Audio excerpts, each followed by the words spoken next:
Welcome to Two Humans Talking, the podcast where we discuss what it's like to be healthy and stay healthy with all the demands of this modern, fast paced world. I'm your host, Tiffany Simms, and today I am so beyond excited to bring Crystal Jordan to you.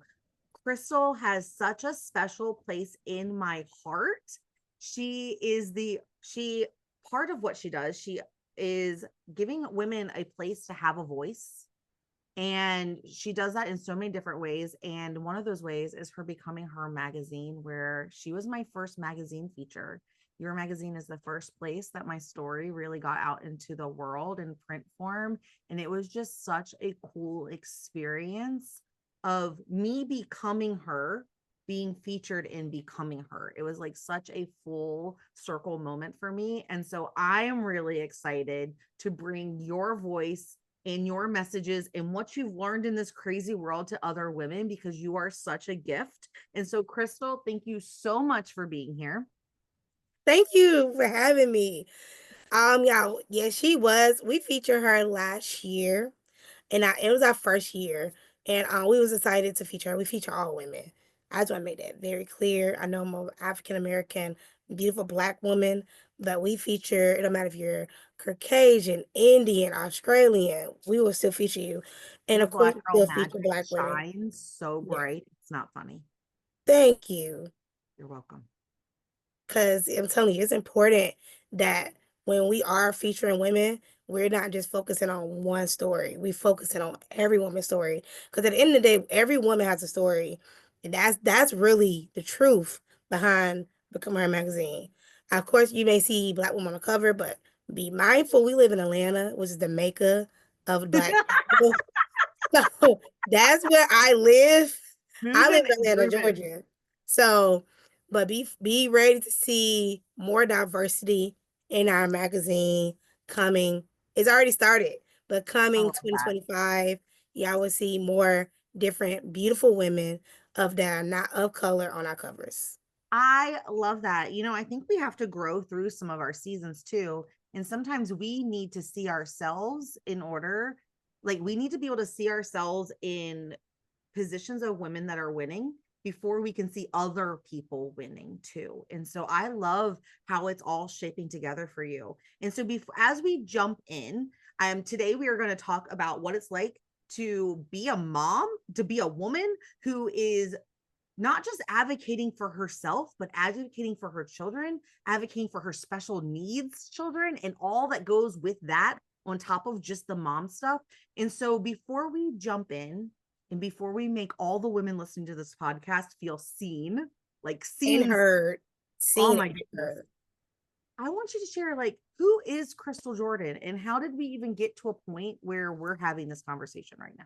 Oh my God. So you guys, who is Crystal Jordan?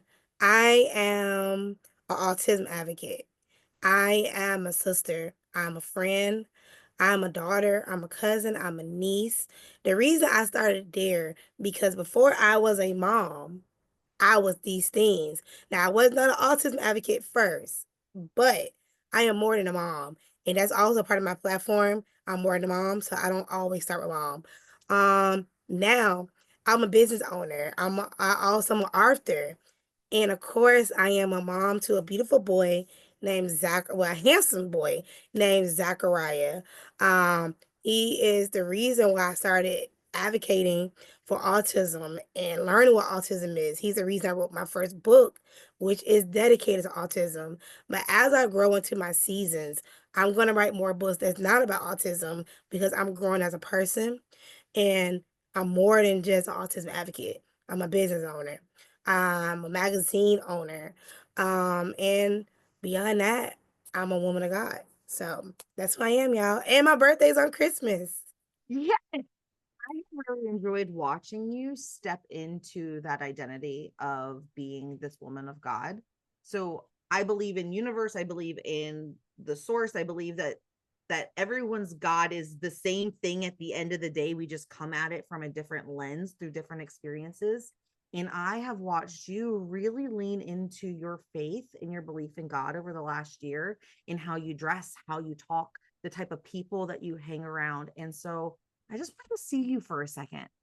Like, it has been really, really cool to watch you evolve in the year that like I've been blessed to know you. Like, you just glow differently than you did when we first met. That And is it's so crazy. Like, I do dress differently. I believe in dressing more modest. Um, it's funny. I went to this event the other night. The dress is a see-through dress. It has blossoms, it has roses all over it, but it's a mesh dress. So normally the average woman will wear a black bra and black panties under it, but it's see-through. I was like, no way. So I wore black leggings. I was fully covered. You couldn't see anything. And everybody said, you look so pretty. And it was so funny because the old Crystal would have wore that black bra and them high waist panties and like, I look good tonight. But that was not my thought. I lean more into my faith because I feel like God is the reason.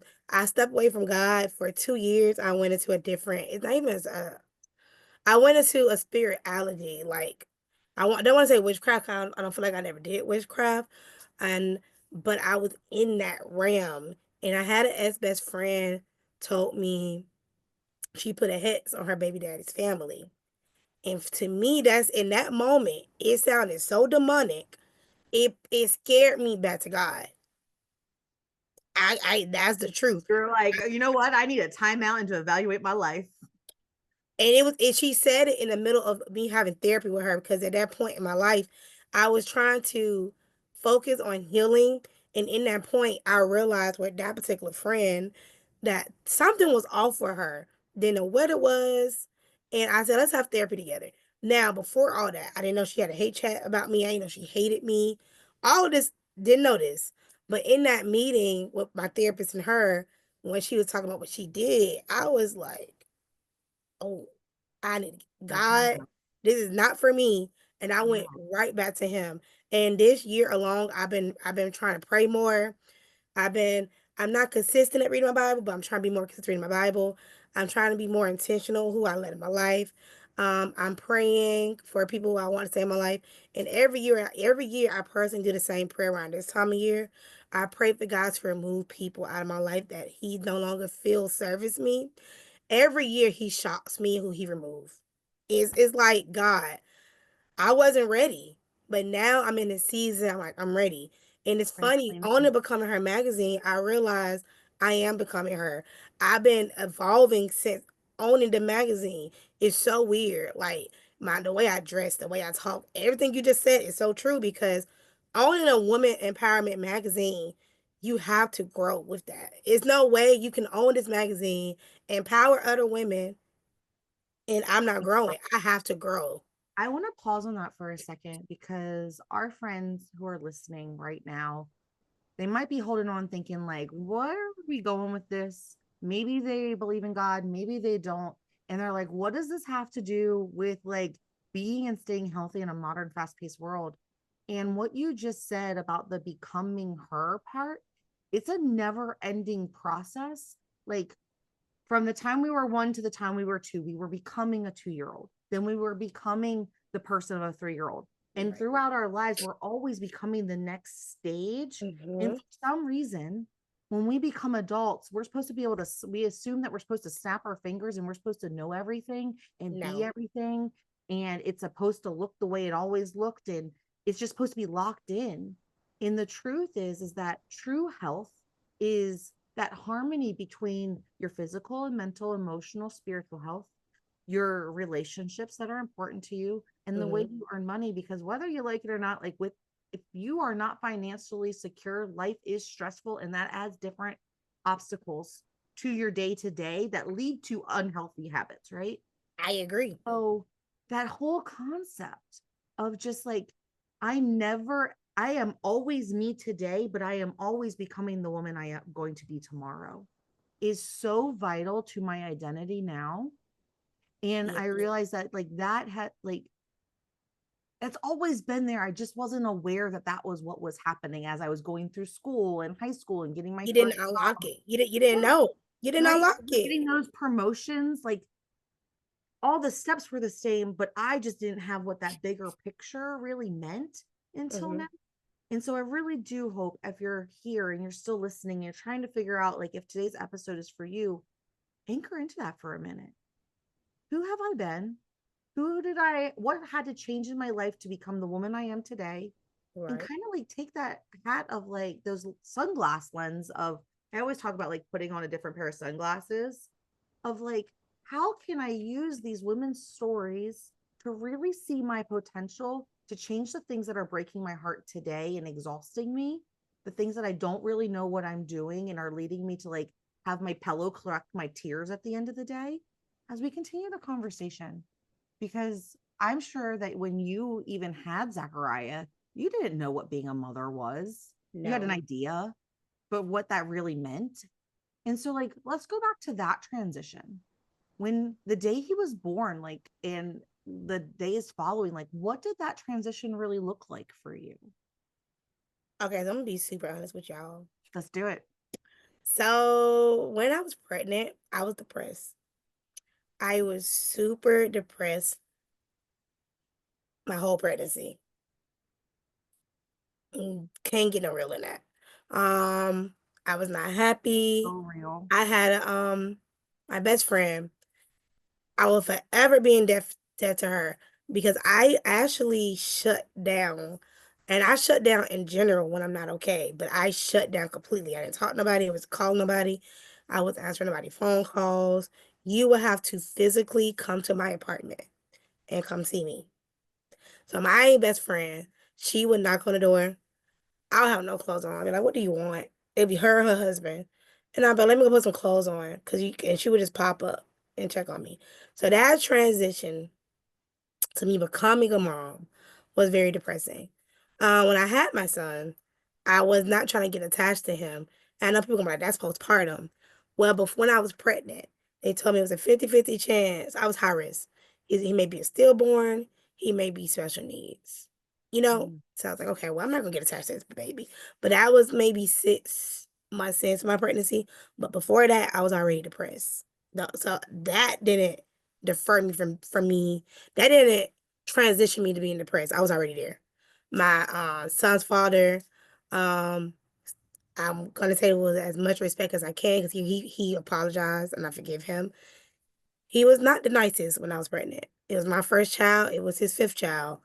Um, so I'm giving myself grace because I knew better, but I didn't do better. Because when you are in a stage in your life and you're dealing with a lot of things you're trying to escape, you attract you attract who you are. So I attract a person who is not equally yoked to me. Um, but again, I forgive my child's father. Uh, and that's that. I think Um, things so in my life. me becoming a mom, the first year, I love my son. Watching him crawl, watching it was, like the normal mom stuff. Um, but I do remember being in a closet when he was probably 2 weeks old, crying about my ex relationship at the time, which is my son's father. I remember that moment. It was a lot of hard moments for me. Um, but when he was diagnosed with autism, I knew I need to be an advocate and I need to be his voice. But before I jump to that transition, let me go back. Um, before I found that he was autistic, his doctor had said it when he was 8 months, but I was in Did you denial. know that early? I What kind of signs and signals do you have so as an 8 month old? So the doctor, my son's doctor, I'm blessed to have a doctor who is amazing. She has an autistic son, so she knew the markers. She saw it. So that's Zach's Okay. story and my story. But I didn't believe her 8 months. So she said, "Okay, you don't believe me? Let's wait a couple months." Wait a couple months. He's a year now.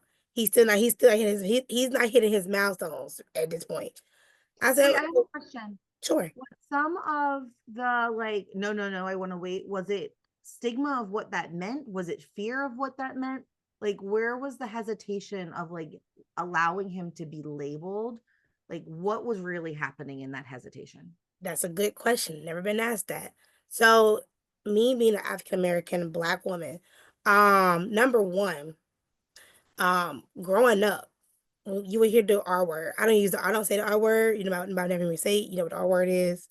Growing up, you would hear the word slow buzz oh, they got off the short bus. So a lot of negative consultations came around that. So me thinking I have an autistic child was different to me because I never heard. I knew what autism was. I knew of it. I didn't know what it was.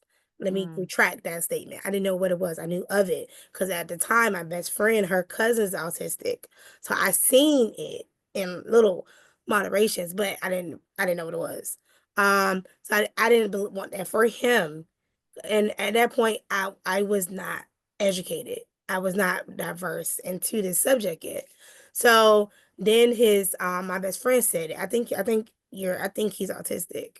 I ignored her. The one who would come checked on me when I was still in my depression. So then my son's godmother, um, she said it, and I was like, mm. And he was in speech, and we did this marker test, and all 14 markers came back high. So I said, okay. So in May of 2019, I there are walked in. a lot of fear at that time, like as people are saying it, like it was I was just dismissive. It was no fear. It was just more of, you don't know what you're talking about. You're not out there. You don't know shit. Just yeah, be that's honest. You don't know nothing. They're not out there. You don't have a degree. Why should I listen to you? So I just brushed it off. But May 2019, I walked into the doctor office and the doctor said, I don't take walk-ins, but I know you're ready to have this conversation because you're here. So my son, it was like a 10-minute conversation, and she ended up sign him up to get on the wait list at Market Center, which is the best in the East Coast. We waited months. Then you know, so I called her back and said, "Hey, I haven't heard anything." So then at the end of 2019, October, he was officially diagnosed. When he was officially diagnosed with autism, what I did, I was sad. I took him to the fair the first day we found out. I mourned, I grieved slash mourned that diagnosis for 2 days. And after that Monday, I was called a speech therapist, ABA therapist, to get him the services he needs. Because what about people don't realize when you accept it and you get your child the services right away, you are helping your kid you setting them up for success. You're also showing that kid they can be independent in the future because you're setting them up for everything they need. Now, when you prolong it because you're in denial, you're only hurting your kid. And unfortunately, so I meet good. so many parents who are in denial. They don't get their kids services, and I'm like, why? Is it stroking your ego that your kid is autistic? Because there's nothing wrong with it, but it's hurting your ego. Is it your friends? Is it your social status? What is it? Because your kid is struggling. I love that you said like I gave myself time to grieve. 2 days. Like and whether it's 2 minutes or 2 years or 20, like there is a grieving process of the life you imagined. Now that your baby, you said that you weren't attached in the beginning, but like once he was here, I'm sure you had the visions of what life was going to look like. And so like you had to grieve what Right. that was because you didn't know what was coming. You didn't know how it was going to, like every day was going to be new until you guys figured out what this meant. And so I love that concept. I think as women we're afraid, like I think there's some fear in that fear of loss and not wanting it to be true and not knowing what it's really going to mean. And so I think that's a really cool concept for women. Like it's okay to grieve the loss of something that didn't exist to then move into the life that you never knew was coming for you. You just said something. I never knew that God was positioning me to be an autism advocate because I didn't give myself the title autism advocate. God did. And then people are like, what you mean? So I wrote a book. And when I Which is wrote the this cutest book, cover, by the way. yeah, okay, yeah. This is the first book I wrote, right? So I wrote a book. And when I wrote this book, it was just for fun. It wasn't for anything else. Um, I created it because I needed my son and other kids to be represented, but it was really a hobby. And I started getting asked to do interviews. I started getting asked to come to schools and do book readings. I did a book reading on this one. This is for the girls, like 'cause it's autistic girls. Girls are diagnosed less than boys. And I said, "Oh my God." And people start calling me an autism advocate. And I said, "I guess I'm an autism advocate."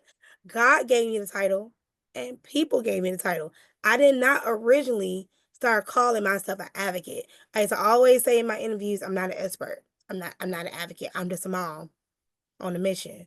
And over time, that has changed because, like I said, God gave me the title Think they're the autism best advocate. kind of advocates, the ones who have lived through something, have the war wounds, have the scratches and the gashes, and have lived to tell the tale. Like they fought the fight to get through the other side. And now it's like, you know what? I learned a lot of stuff and I want to go share that with everyone so that I can help other moms get there faster so that they don't Right. feel alone, so that our kids have a voice through the things that I had to learn the hard way. Like, let's go, like, raise the bar, make this more not normalized, but I don't really know what more. No, I think this should be. I think this should be Is that the right normalized. word? This conversation we're having should be normalized because number one out of 36 kids as of 2024 is according to the CDC is diagnosed with autism. So I feel like we should have this conversation So, because do it's you think probably that more. normalized downplays it, or do you think it No, just makes the it an even I playing think field? normalizing this conversation includes more inclusivity into our community. It includes our autistic, our ADHD, our special needs kids and adults feeling included. Is because the conversation should be had.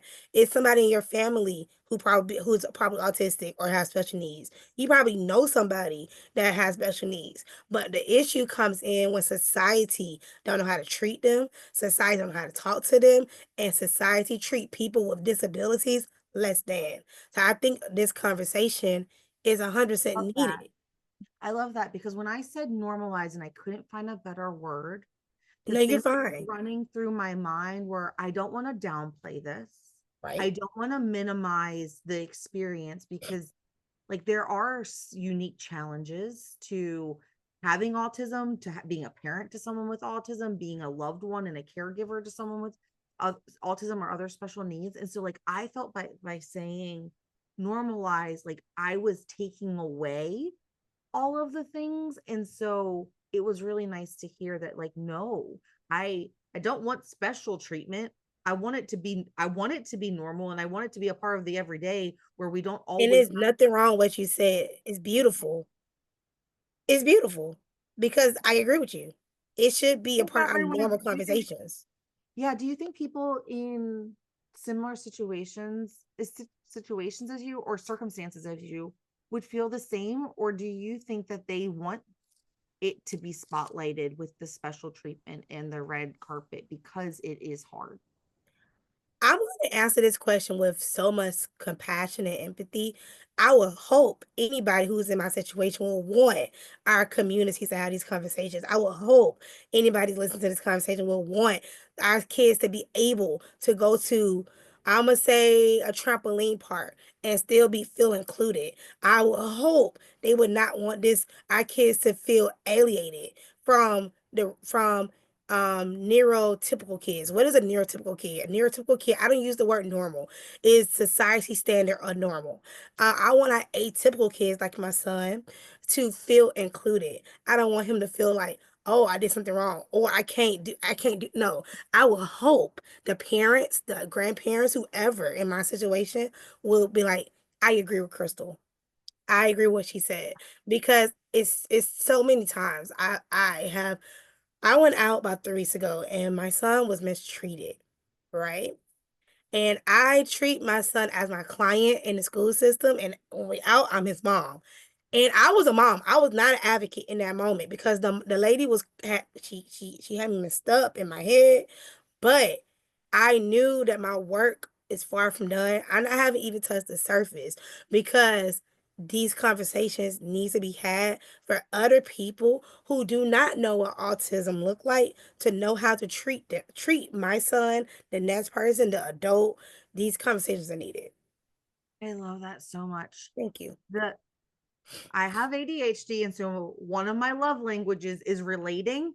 And so it's not, and sometimes that gets for neurotypicals, it's why are you trying to steal the conversation? Why are you trying to make You this know about? what? And I so understand that because I'm not, I would never find fully diagnosed with ADHD or autism, but I do the same thing. Like if you're talking about something I can find a way to relate, I yes, would, I'm I, trying to relate, right? And so right. as you're sharing, the thing that my brain is has the closest thing to relate with is like food intolerances. And so like for me, when I go places, I would like there to be multiple options available without me having to make a big deal about it, just so that I don't want attention on myself. I just want to eat. Right. Like, and I feel like that's the same. Like, we don't want attention. I just want to be able to function without having to ask for special treatment. I just want that to be normal. Or And it should already be included into their brand. yes, like, I feel like in 2024, 2025, like, it should be normal to have gluten-free options and vegan options at every event without having to ask for special like meal accommodation. Really? I live in Atlanta. I see gluten-free stuff everywhere. We have so many vegan spots. I don't, That's really cool. Where I live in the country, it is not. And like sometimes you go to someone's house and it's like, oh, I got some sides for you because you don't like for my friends who don't eat meat. And it's like, a side is not a meal. they didn't put, Not they didn't put that any thought hard to into it. like cook with beans. I can relate to that. You know why? I don't drink. So Or I don't like going to events and I ask for a mocktail. I don't have that. What is that?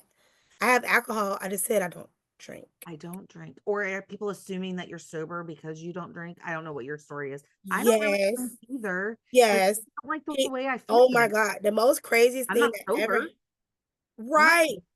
but The I just crazy, not to drink 99.9% of the time. Every once in a while, a margarita tickles my fancy. And most of the time, I get halfway through it. I'm like, I'm done. I'm good. I'm good. you know It was what's funny? done. The craziest thing I ever got asked, I was getting a ginger beer. I was at this venue, whatever, in Atlanta. And my best friend was with me and she said, "You want something to drink?" I said, "I'm gonna get a ginger beer." I got the bottle and the lady said, "How long have you been part of AA? How long you been sober?" I looked at her and I said, "First off, actually am not a recovering alcoholic." And you don't ask somebody that. Number two, I just choose not to drink because I used to drink so much. From 22 to 25, I used to drink almost 7 days a week. I went through a bad breakup with a certain ex, and I drank 7 days a week. I used to wake up drinking. People probably thought it was water in my cup, but it was alcohol in my cup. I was a functioning person. I used to drink.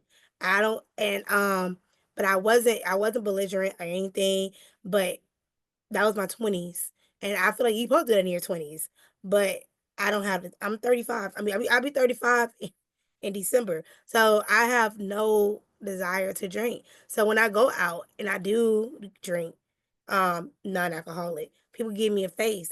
And Atlanta have a lot of places where you have a 2 drink minimum, and I always Mhm. say, "Is that a 2 drink minimum with soda, water, and non-alcoholic?" No, you need. Well, I'm not gonna die here.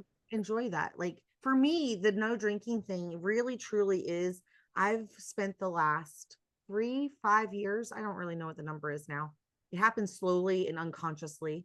Of me really learning to listen to how my body responded when I ate or I drank things and not in choosing not to eat and drink things that made me feel bloated and uncomfortable and gassy or things that like left me feeling groggy. I And feel so like for you. me, alcohol is one of those things. And so every once in a while, like I said, like something will look really tasty and I'll be like, you know what? I want that. And most of the time, 3 sips in, my body was like, nope, we're good. And You know so what's crazy? of wanting to feel how I choose how I want to feel. I agree with you. I unconsciously just stopped drinking. But Mhm. what I do if I go to a restaurant and I see it's a drink and it looks good, I bet, can I have that without alcohol in it? Oh, I've never done that. I do it I all never the time. thought to do that. I am such a water drinker. And when I go out to a restaurant, I'm like, can I have the lemon? Can I have water with lemon? Because I don't want to cut out lemons at home. That's a lot of work. Look, so I always if it's a drink, it was a margarita. It was a mango strawberry margarita. It was so good. I was like, "Can I have it without alcohol?" And they brought it to me. Delicious. I love The that. only thing is you're getting it with not drinking alcohol. I drink so much sugar because I Really? taste it. Think about it. But other than that, I always tell my water like you. I Yeah. be water I'm ready. really happy. And I get excited every once in a while for like a really crisp Coke Zero. But it's not always, it's not a go-to.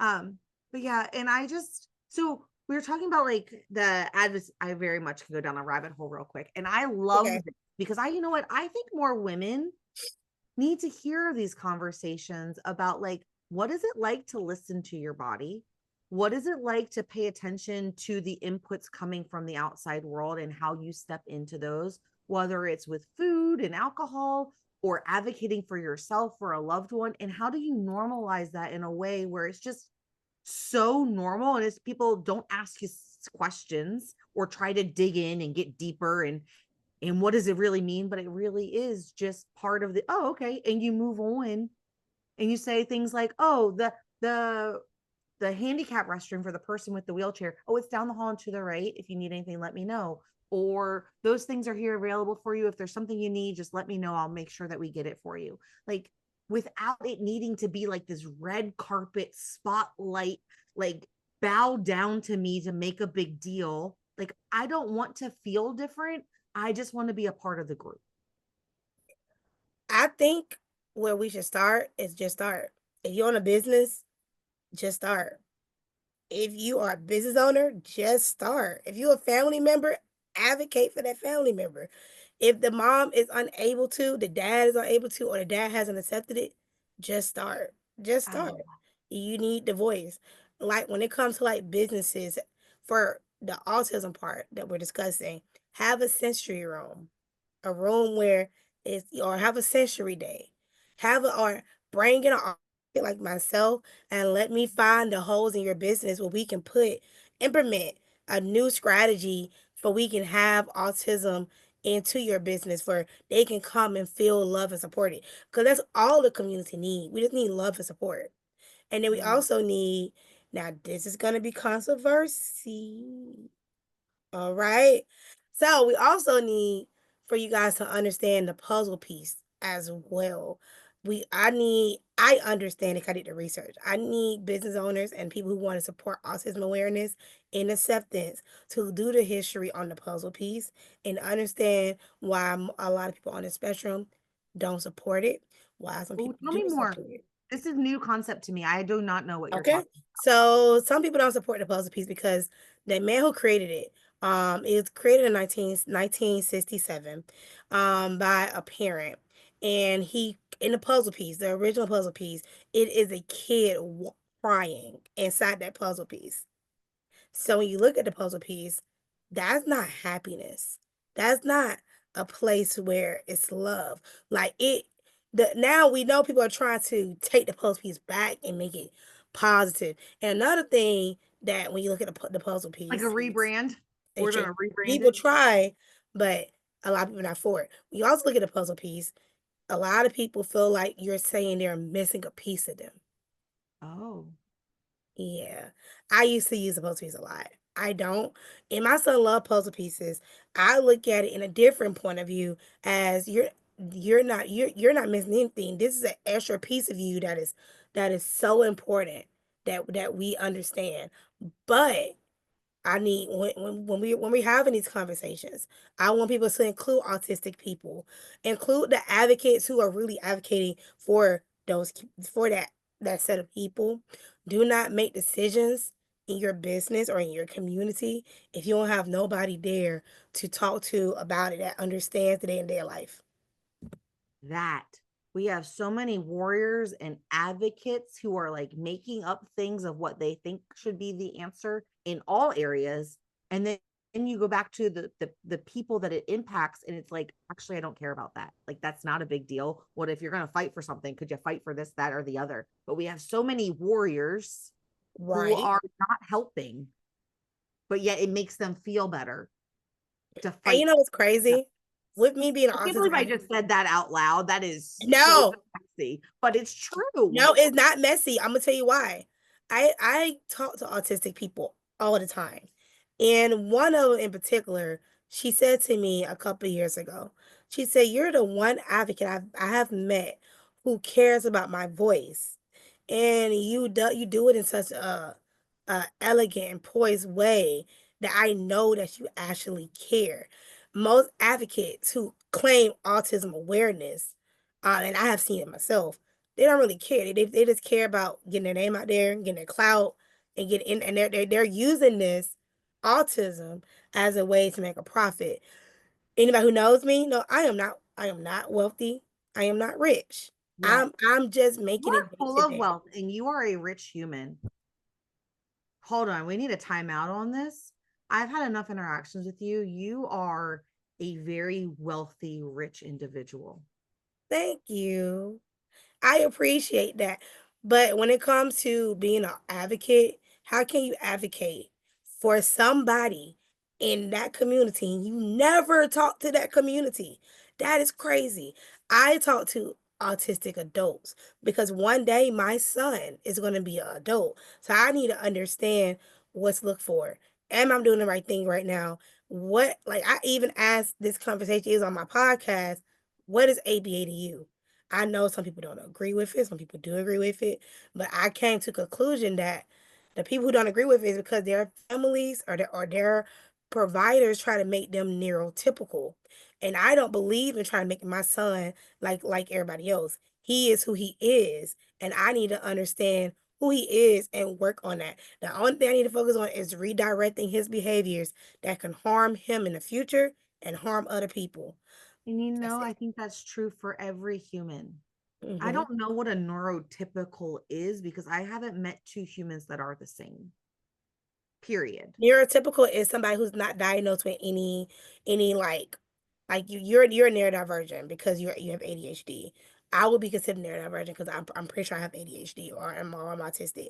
But when you're dealing with like other people who have not ever been diagnosed, who are society standard of normal, that Even is a they're not the neurotypical same, though. I person. have not met two neurotypical people that are the same.